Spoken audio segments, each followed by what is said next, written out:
My name is Aaron Reichland-Melnick. I'm Senior Fellow at the American Immigration Council, and we're going to be talking about the history of ICE and how we got to where we are today.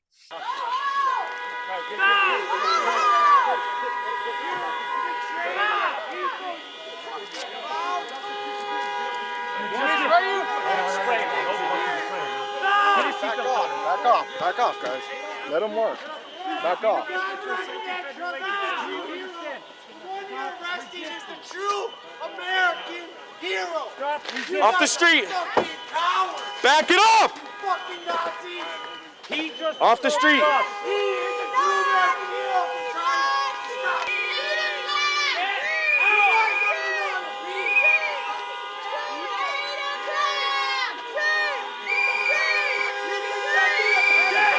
I'm tell you. That's twice we tell you get back. That's twice. Get off the street. Get off the street, sir. Get off the street. I'm telling you right now, get off the street now. Get your foot in there. He's fighting. He assaulted agents. Get off the street. Let us clear out. Get off the street. No. Well, ICE is U.S. Immigration and Customs Enforcement. ICE is the primary immigration enforcement arm of the Department of Homeland Security, but not the only one. There are three separate agencies within the Department of Homeland Security which deal with immigration. ICE does primarily internal immigration enforcement for people who are already in the United States.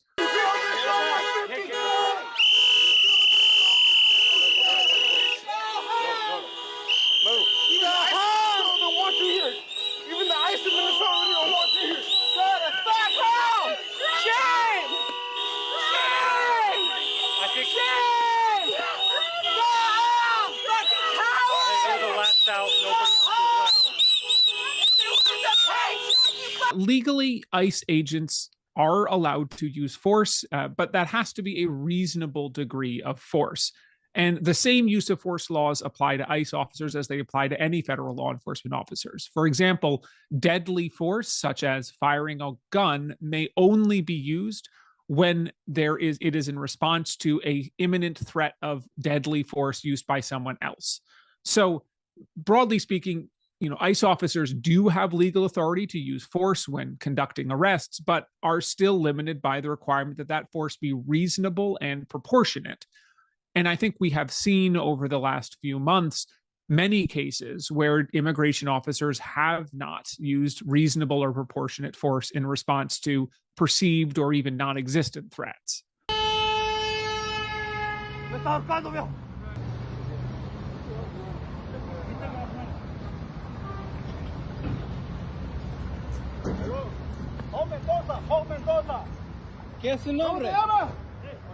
Because mass deportation is the single largest domestic law enforcement priority of the federal government, we have seen ICE being used in ways never seen before in the United States, in a truly unprecedented effort to carry out hundreds of thousands, if not millions of deportations per year. All of that has meant that immigration officers have been deployed into American communities in a way we have never seen before in the modern era. And on day one, I will launch the largest deportation program of criminals in American history. We're going to get them out. We have to. Congress in July gave President Trump $30 billion to spend on ICE enforcement operations to be spent through the end of 2029. And a part of that was specifically set aside so that ICE could hire upwards of 10,000 new officers. Once they get those on board, that would mean that there would be more than 22,000 ICE officers working for the agency, making it quite possibly the single largest federal law enforcement agency in American history.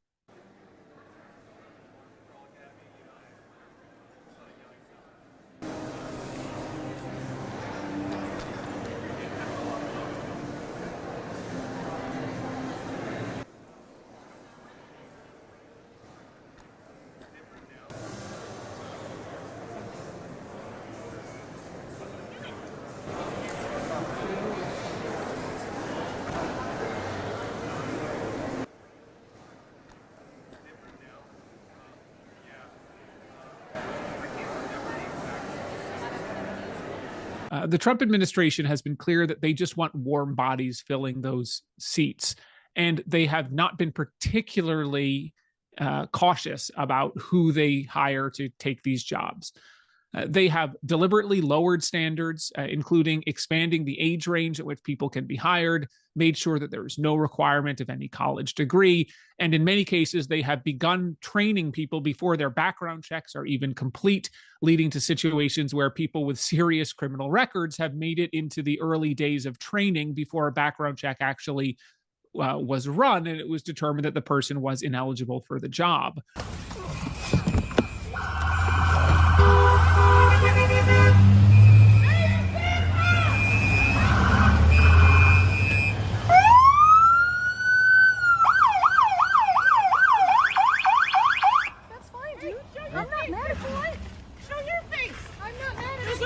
Change our plates every morning, just so you know. It'll be the same plate when you come talk to us later. That's fine. U.S. citizen. You want to come at us? You want to come at us?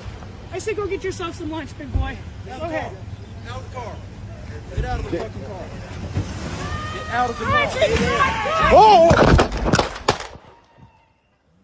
Fucking bitch. What's notable about the shooting of Ms. Good is the extent to which the Department of Homeland Security adopted an exoneration of the officer within moments after it happened.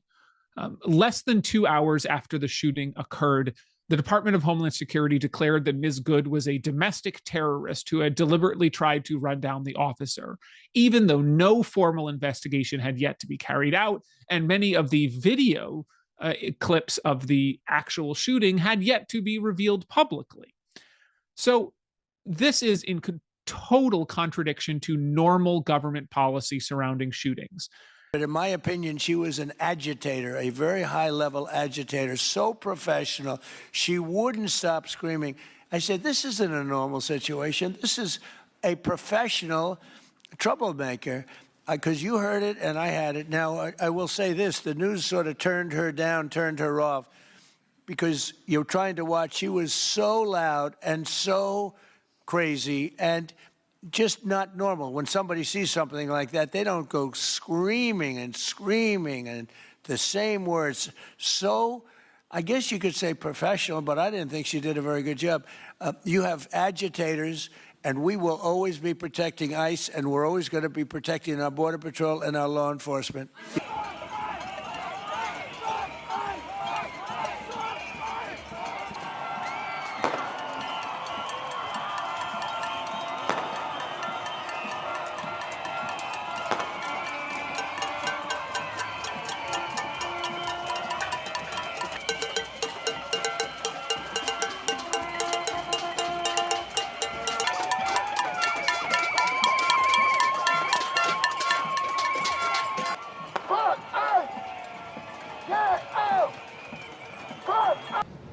And, you know, they're going to make mistakes sometimes. ICE is going to be too rough with somebody, or, you know, they're dealing with rough people.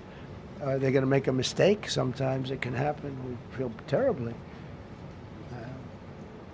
I felt horribly when I was told that the young woman who was, had the tragedy, it's a tragedy, it's a horrible thing. Everybody would say, ICE would say the same thing.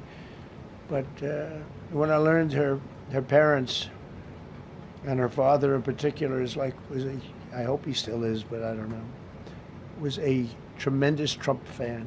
He was all for Trump, loved Trump. The Trump administration has ordered ICE to prioritize detention to the maximum extent possible. So most often people are held at those field offices for transfer to an ICE detention center. These detention centers are located around the country, and ICE has no obligation to keep someone near where they were arrested, which is why people may be arrested in Minneapolis and then flown to Texas hours later.